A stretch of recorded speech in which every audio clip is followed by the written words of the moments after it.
Hey guys, welcome back to more Mobile Legends adventure. In today's video, we are going to be going over a tier list. Full disclaimer at the start, this is like a beta version of a tier list. The game's still really new, so much happening. They've introduced I think about 10 new heroes in the last month, so it's really hard to get up to date on testing these things. I've done my best to talk to people, look at ratings that people have in the global Discord and stuff like that.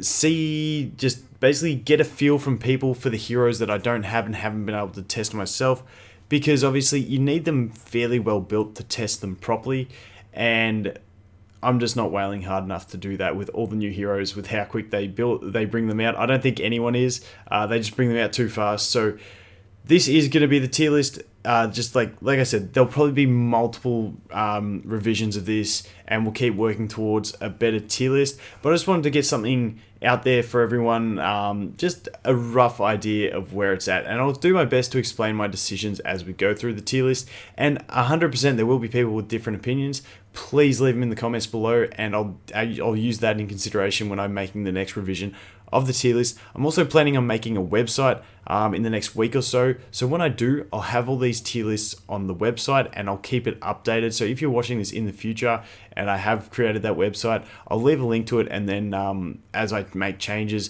it'll go up there, and then I'll slowly make videos if I make enough changes to it. So without any more, let's get into the video.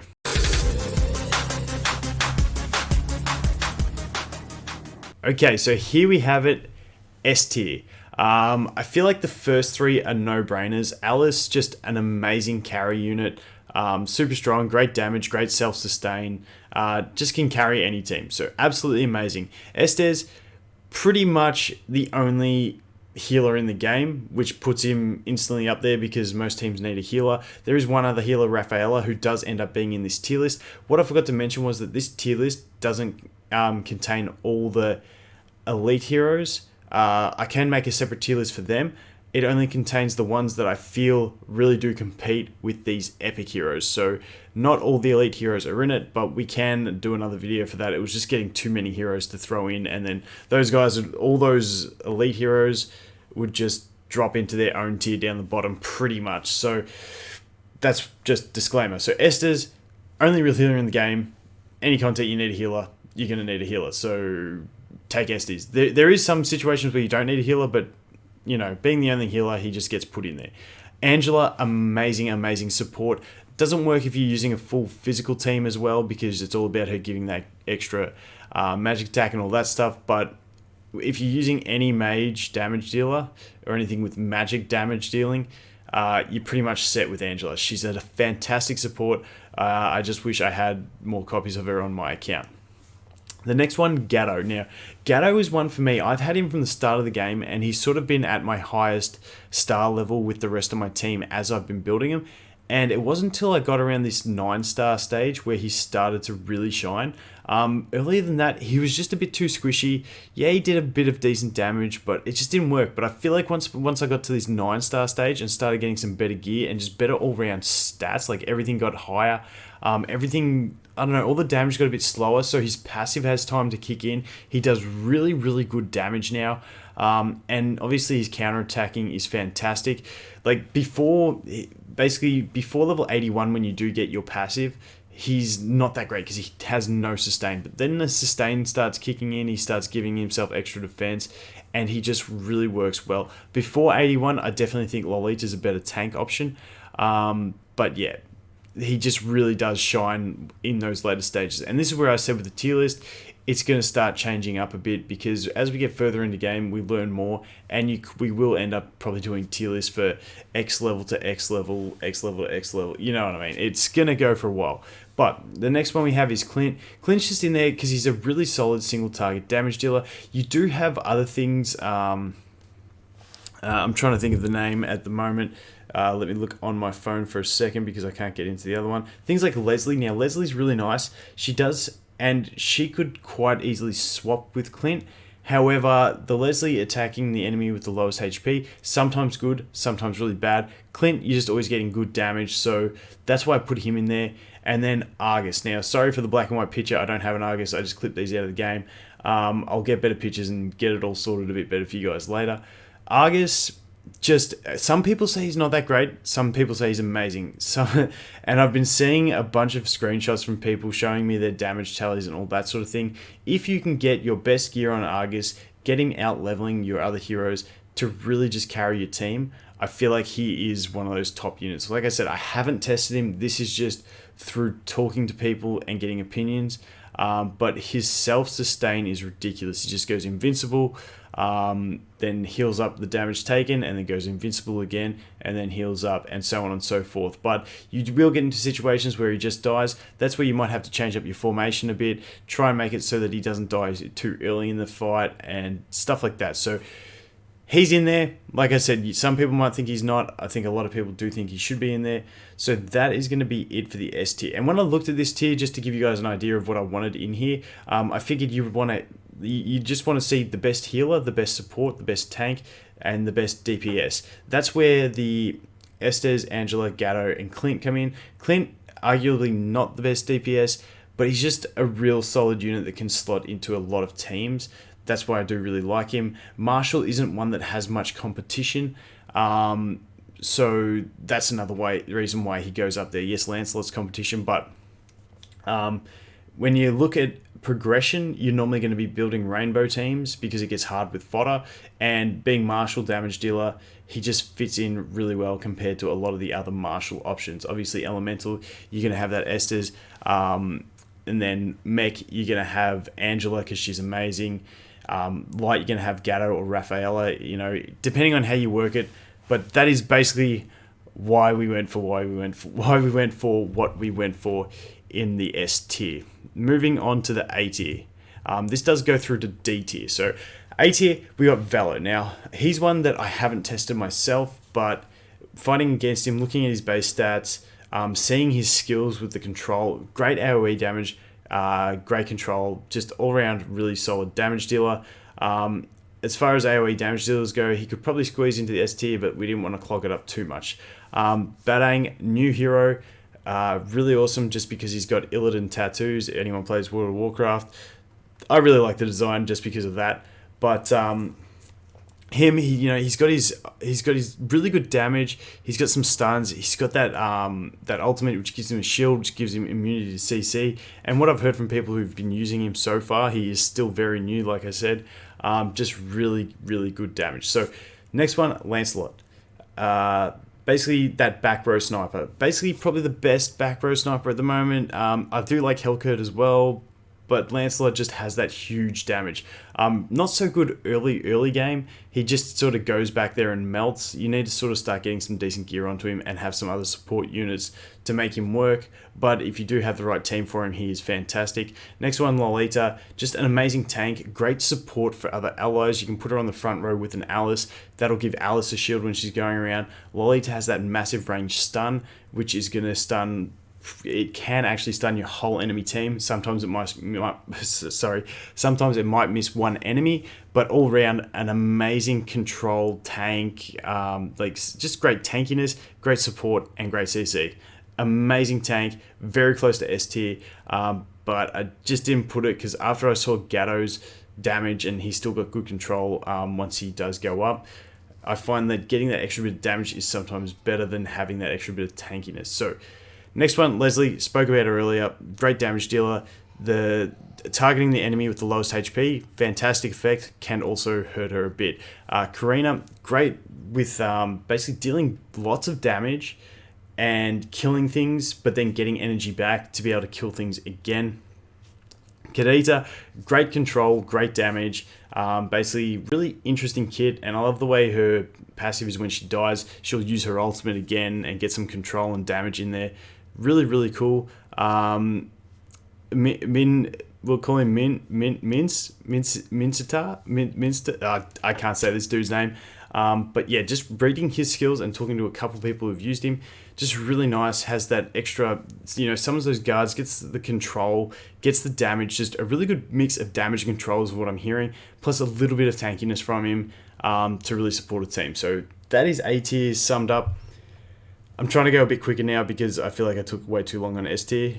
B tier, moving into B tier. So we got Aurora in B tier. The reason Aurora is in B tier because she's not quite, wrong one. She's not quite as good as Valor. So, they're both elemental, both fighting for that sort of AoE-ish nuking type position. So she just falls behind basically. Next one, Hylos. Really decent tank. Just not quite up there with Lolita for me, or Gatto. So he gets put into B tier. Next one, Saber. Really nice single target damage dealer.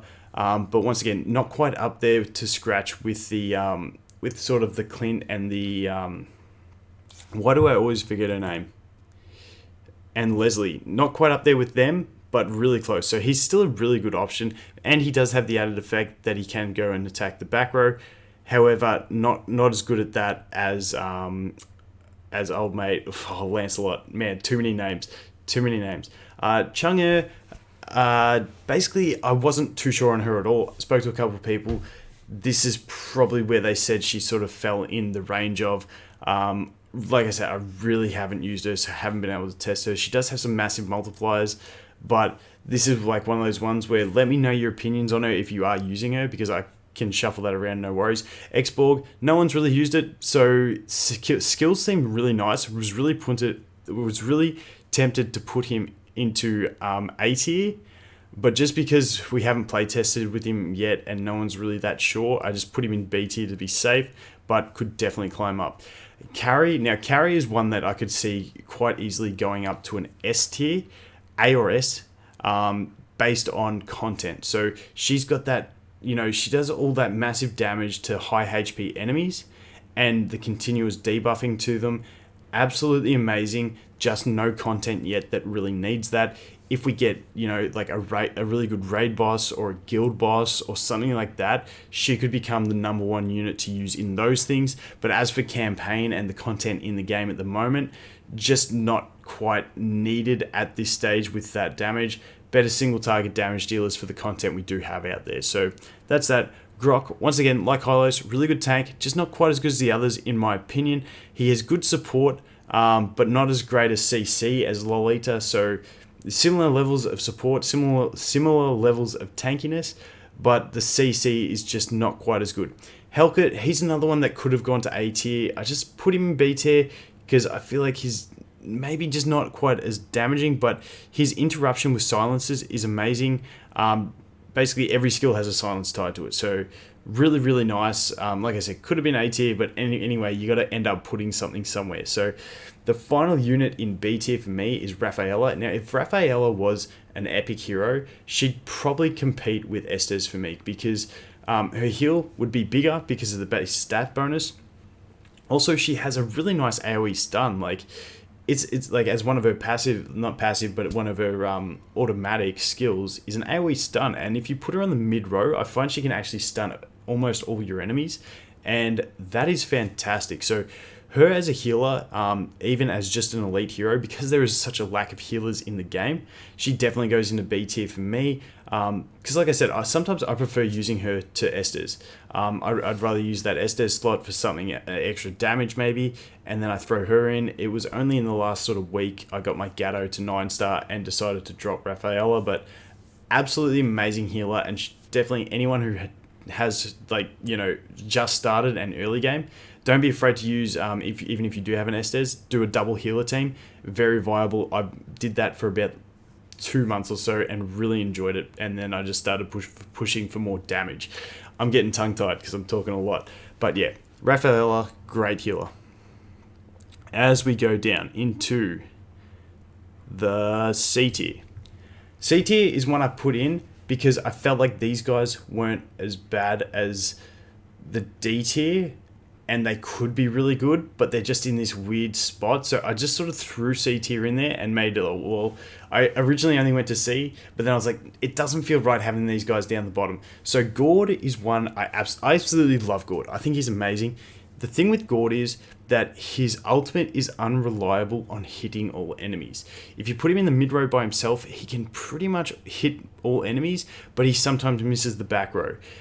Basically, if they just made his ultimate more like Layla's cannon, where it just goes and hits everyone, he could be in A or S tier. His damage could be that insane. When he hits everyone, his damage is insane. But the problem is he doesn't hit everyone reliably enough, and that's pretty much why he's down here. So Valor does have the control over him with the ultimate, but God does have some control in his other skills. So it's pretty much just the fact that he's unreliable on hitting all enemies. If he would reliably hit them all, he'd be fantastic. Zilong is sort of one of those ones who I actually do like him. He's in my team because I've got him at 9-star. He's a good single target damage dealer.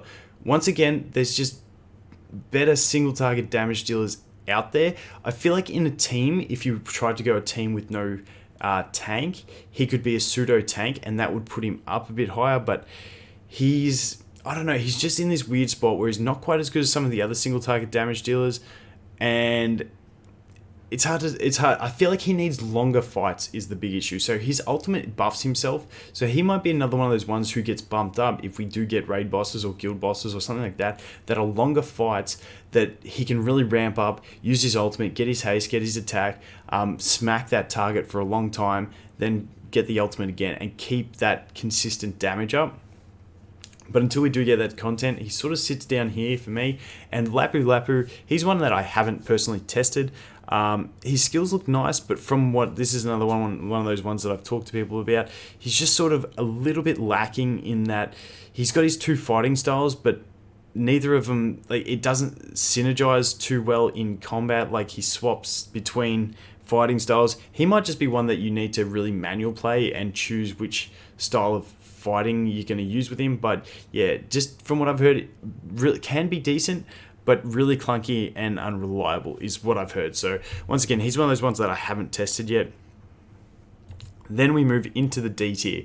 D tier, we have Odette, who is really awkward one. So she's one that you don't really want to put in the front row, but she needs to have her people near her for her AoE, and it's a bit clunky and weird. If you do have a wait, I forgot the name already.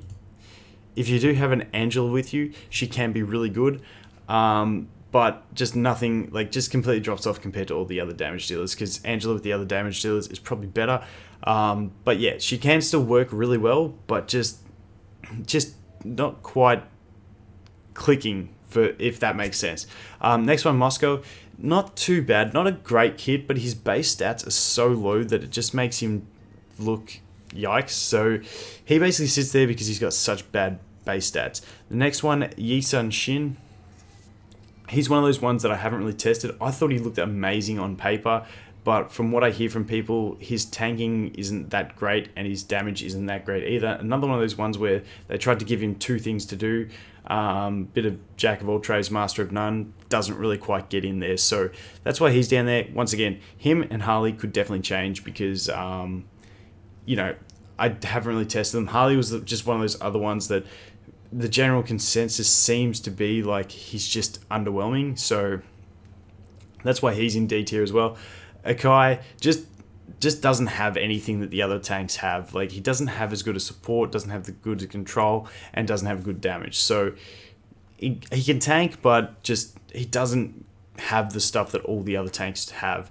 And finally in there is Bruno. Bruno, really, really good elite unit. All these epic units obviously sit higher than all the elites just because of their, stats and everything overwhelming. But Bruno really does squeeze up there. I was considering putting him in C tier, but he does take up a damage slot. So he's yes, he's got good debuffs, good control, but he is taking away one of those damage slots. So that's why I put him in D tier. But absolutely fantastic. Him and Rafaela were the only two elite heroes that I did put in here. All the others, like I said, they just fall into the next tier by themselves or spread across another 2 tiers. I can do another list with all those guys if you guys do want. But besides that, we're going to go into an overview of the full tier list. It's a bit jammed packed, but there's a lot of heroes, but there it is. That's the full tier list at the moment. Like I said, lots of things we can change in this. It's very preliminary, so take a screenshot of that and then really analyze it, put some X's on it, put some circles on it, change stuff around. Let me know in the comments what you change. And that is gonna be it for this video, guys. Thanks for watching, and I look forward to seeing you in the next one. Cheers.